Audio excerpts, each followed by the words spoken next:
I'm done with you. Payal Payal ದುಡ್ಡಿಲ್ಲ ಅಂದ್ರೆ ಇಂಥ ತಿಪ್ಪೇಶೋಕಿ ಮಾಡಕ್ ಯಾಕ್ರಿ ಬರ್ತೀರಾ? ಇದೇನ್ ಮಾಡೋಣ ಹೇಳಿ ಸರ್, ಒಂದ್ 15 ದಿನ ಟೈಮ್ ಕೊಟ್ರೆ ಇವ್ರ ದುಡ್ಡನ್ನ ವಾಪಸ್ ಕೊಟ್ಬಿಡ್ತೀನಿ. ಏನ್ರಿ? ನನ್ ಕಾಲಿಗೆ ಬಿದ್ದು ತಪ್ಪಾಯ್ತು ಅಂದ್ರೆ ಟೈಮ್ ಕೊಡ್ತೀನಿ. ಕಾಲ್ ಹಿಡ್ಕೊಂಡು ಬೇಡ್ಕೊಳ್ಳೋದು ಇಂಥವ್ರು ಹೊಸದೇನೋ ಅಲ್ಲ ಅಲ್ವಾ? ಸಾರಿ, ತಪ್ಪಾಯ್ತು.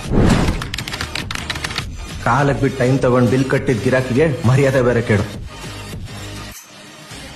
Can you come to the table once?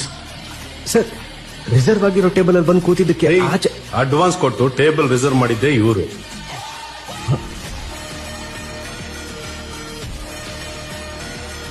ನೀವೇ ಹೇಳಿ ಏನ್ ಮಾಡ್ಬೇಕು ಅಂತ. ಏನ್ ಮಾಡ್ಬೇಕು ಅಂತ ಅವನಿಗೆ ಚೆನ್ನಾಗ್ ಗೊತ್ತು. ಕಾಸಿರೋರ್ ಕಾಲಿಗೆ ಬೀಳೋದು ನಿನಗೇನು ಹೊಸ್ತಲ್ವಲ್ಲ.